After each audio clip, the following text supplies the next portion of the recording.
Oke guys, hari ini kita mau pasang dashcam nih, merek HP.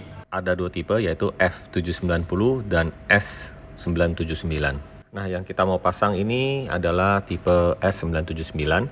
Untuk layarnya 11,26 inch, lebih lebar ya, dan lebih nyaman untuk dilihat. Beda dengan tipe F790 ini, layarnya hanya 9,35 inch guys. Nah, ini perbedaannya guys. Lumayan jauh ya.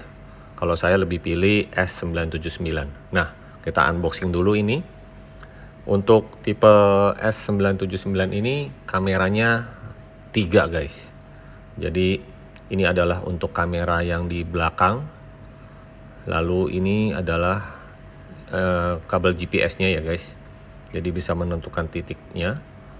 Ada kabel charger juga, dan ini adalah kamera buat di interior, yaitu ini kamera ketiganya guys. Jadi bisa merekam di kabin mobil. Ini sangat berguna sekali kalau kita menggunakan supir, jadi bisa melihat situasi yang ada di dalam mobil. Atau pengguna Grab juga bisa lah ya, Grab car. Nah, ini sinyal GPS-nya. Lalu ini adalah kabel koneksinya. Nah, kita lihat ini kamera depannya ada di posisi di spionnya.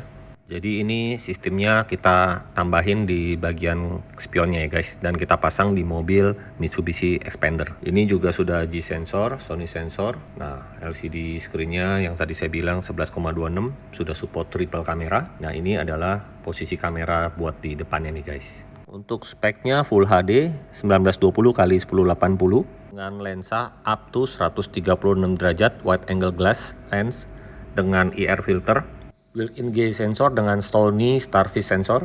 Dan ini adalah kamera yang buat merekam di bagian interior. Kita letakkan di bagian spion tengah aja guys ya, biar bisa benar-benar center untuk merekam bagian interior ini guys. Untuk pemasangan kamera belakangnya kita letakkan pada bagian terang LED dekat plat nomor, jadi supaya jelas arahnya.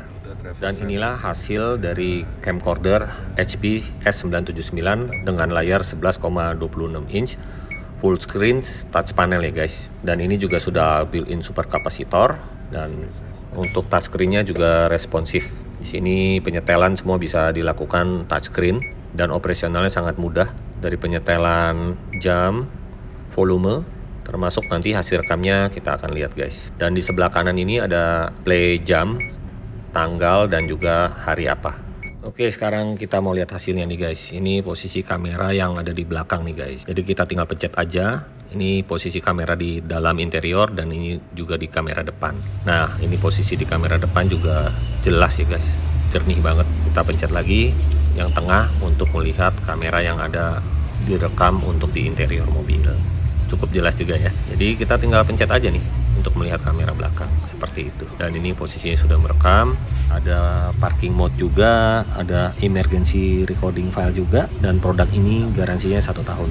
Nah, ini posisi kamera yang buat merekam di bagian interior mobil guys. Sangat kecil ya.